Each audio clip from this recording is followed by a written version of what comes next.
Whoa. If you're having balance issues, balance difficulties, and you were just recently injured in a car crash, you're going to want to listen to this. Tinnitus, ringing in the ears, mood or behavior changes, fullness in the ears, jaw issues, migraines, coarse pain in the neck, maybe some numbness and tingling. So many more conditions or symptoms are caused by what's called a spinal instability. Let me show you exactly what that means. Let me show you what we're talking about here. Or all the symptoms that are associated with a spinal instability or ligament laxity. You can see there's about 20 to 1 versus the blue column.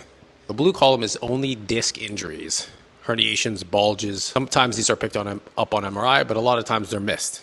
What's missed even more on MRI are the red symptoms, or the ligament laxity and the ligament instability. Over 30 to 40% of actual tests that are properly done will come back with positive findings for ligament laxity and ligament instability. So that begs the question, what's the test and why isn't it being done? More on that later. Know that we know the right tests to do, and when you come into our facilities, we're performing these specialized ligament tests. We're not just looking at the MRI, especially because there's many reasons why the MRIs are horrible to do. And if you leave a comment, I'll give you a guide that shows you the top 3 reasons why the MRIs fail and why they're not a good reliability. What we want to focus on are the actual spinal units, and let me show you what these ligament injuries look like. So if you look at all the red here in this picture, you can see there's a lot of red ligaments and there's only one blue.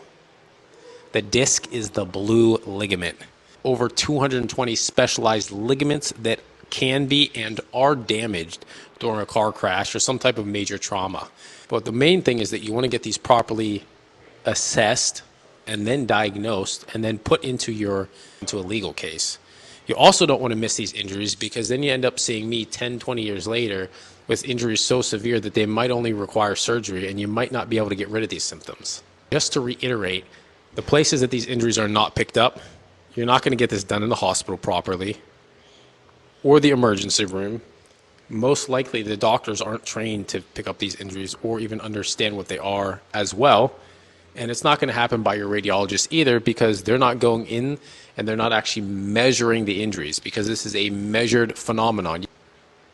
Whenever you do have these injuries, they may qualify for surgical fusion guidelines or guidelines like the AMA, the American Medical Association. Another key thing to note is that if you do have these ligament laxities or this ligament instability, it makes the disc herniation worse. So you definitely want to get these picked up and assessed so that you can properly treat them, because it is going to change your treatment guidelines as well. Once you have a proper